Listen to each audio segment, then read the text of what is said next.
Welcome to Sino-Warfare with Ralph D. Sawyer. Magnifying an army's apparent strength was employed in China and Greece for both tactical and strategic purposes that range from simply concealing weakness and vulnerability through inducing fear and undermining morale.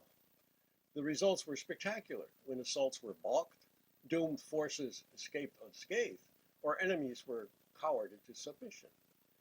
Moreover, because almost any army could benefit from enhanced awesomeness, the technique wasn't limited to situations of disadvantage.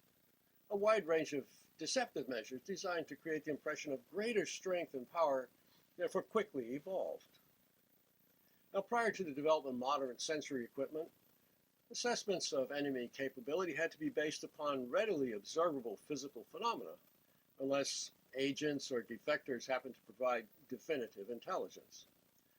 The art of war initiated China's lengthy tradition of correlating military activities with dust configurations by noting, quote, "If dust rises high up in the sharply defined column, chariots are coming. If it's low and broad, the infantry is advancing. If it's dispersed in thin shafts, they're gathering firewood. If it's sparse, coming and going, they are encamping."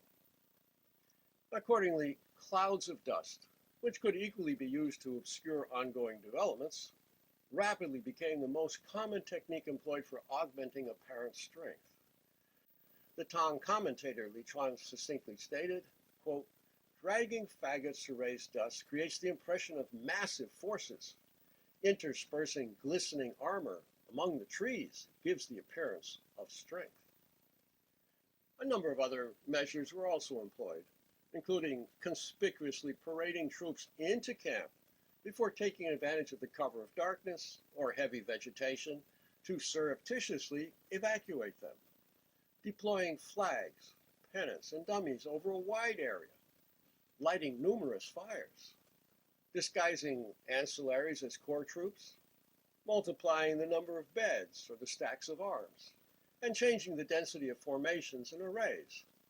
And as always, disinformation continued to be an important ancillary measure. Now, manipulating the number of flags and pennants was the most favored technique. The 100 Unorthodox Strategies advises, quote, "You must set out numerous flags and pennants whenever engaging an enemy in battle during daylight to cause uncertainty about your forces." A chapter called "The Weak in Warfare" outlines several measures with their implications. And this is a lengthy quote.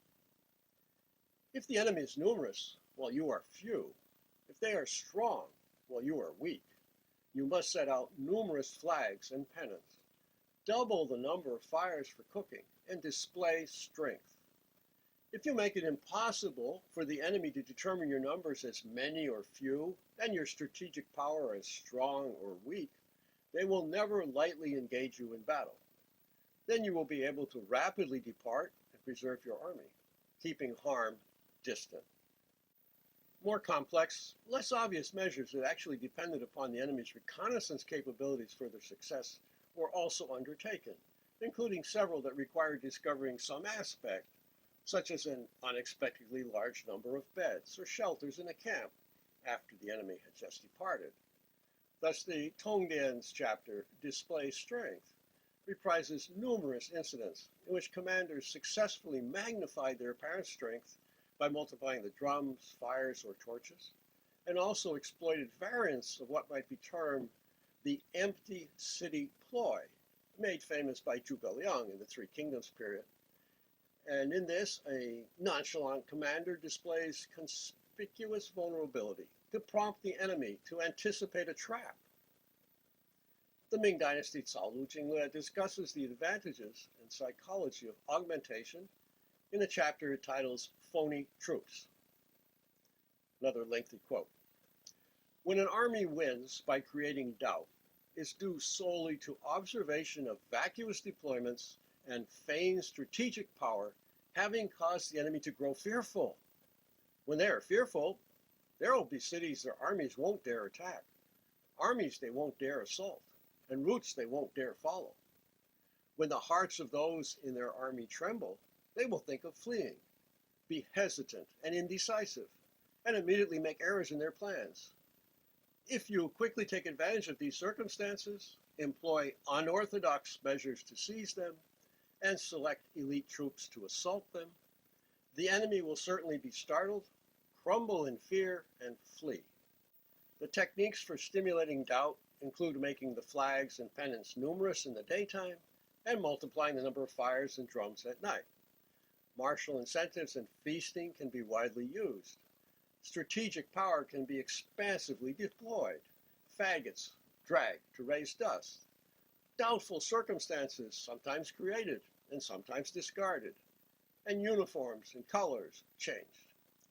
Flags and pennants can be subtly exposed in the mountains and forests to create the appearance of a formidable ambush.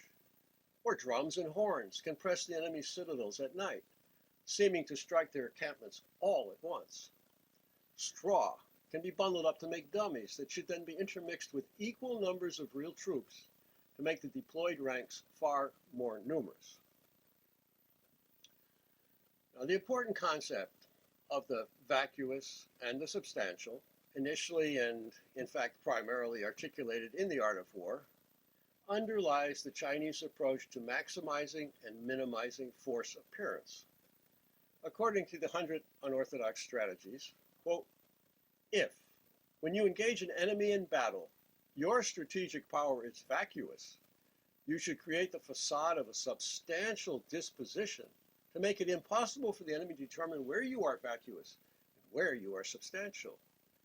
You can preserve your regiments and protect your army when the enemy does not dare recklessly engage your forces. One Chinese commander successfully deterred an assault by a vastly superior enemy by constructing 2,000 horse troughs just overnight, suggesting a large force was about to arrive. Another dispersed his cavalry in the heavy vegetation and dispatched men into the nearby hills to create the appearance of a large force lying in ambush. Others used the ploy commonly witnessed in the West, having troops arrive by day, then slip out at night, only to return again the next day with different insignia or in different uniforms, creating the appearance of reinforcements continuously arriving. Being readily visible at night over great distances, torches and campfires readily lend themselves to duplicitous efforts that range from force augmentation to feints and distraction. Numerous torches always imply continued presence. Multiplying the number of fires employed in cooking or dispersing them in extensive patterns implies far larger numbers than actually encamped. They might also be stretched out for similar effect. Commanders who felt it necessary to magnify one of the Army's component forces sometimes accomplished it by garbing non-combatants, including ancillary personnel serving in logistics, and even the elderly, women and children, camp followers, as warriors. Armies with a cavalry component augmented their apparent numbers by disguising the horses, mules, and even donkeys employed in transport work as cavalry horses, and mounting pseudo-warriors with visible weapons and armor on them. The sound of trumpet and drum noise can also be innovatively used to immense advantage on the battlefield and in sieges. For example, during the increasingly lethal warfare of the spring and autumn period, a Jin commander had the drums thundered throughout the night, and thus succeeding in frightening Chu's already skittish forces with the prospect of a massive force. Although weakness demands creative transformation, the powerful may paradoxically still find it advantageous to minimize the army's apparent strength in order to lure the enemy into attacking, entice them into ambushes, foster negligence, and especially induce arrogance.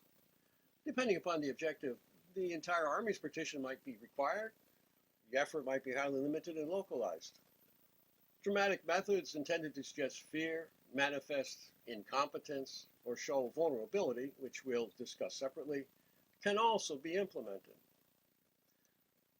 Minimization can best be achieved through techniques contrary to those employed when creating the illusion of strength and concealing deficiencies, including by hiding contingents in forests or dense vegetation, having units visibly depart in the daytime, but stealthily return under the cover of darkness, augmenting forces only at night, reducing the number of torches and fires employed for cooking, limiting the number of visible animals, imposing complete silence in parts of the camp, maneuvering under the cover of dust and smoke, utilizing unusually dense formations, and compressing the army onto limited terrain. The later Chinese martial compendia and encyclopedias such as the Taiping Yuan include dedicated sections titled Shi Ruo, which means display weakness. They encompass many examples in which success was achieved by deliberately minimizing the visible numbers. Now, one of the most famous exemplifications of unorthodox warfare in China, the great warring state strategist Sun Bin continuously reduced the army's fires in order to persuade Peng Zhuan, the enemy's arrogant commander, that his suspicions about the cowardice of his Sun Bin's own soldiers were correct. The ever-diminishing numbers were interpreted as incontrovertible evidence that ongoing desertions were devastating Sun Bin's strength. Elated by having his expectations confirmed, Peng hastily abandoned his baggage train and heavy forces to rush supposedly 1,000 li forward, only to encounter Sun Bin's well-rested, deeply entrenched forces in the valley of Malin. Qi's crossbowmen easily decimated Wei's army, now trapped in a killing zone, and upwards of 100,000 men were reportedly slain, ending Wei's status as a great power. The entire incident and the previous battle at Guilin are extensively discussed in the introduction to my Sun Bin translation, if you wish to know further details. Finally, minimization can effectively, even more easily, be practiced at sea, where it's normally accomplished by segmenting the available forces and holding one contingent some distance off, or concealing it behind mountains or other intervening terrain. Alternatively, two ships can be lashed together, but only one set of sails hoisted, cutting the number visible in the distance in half.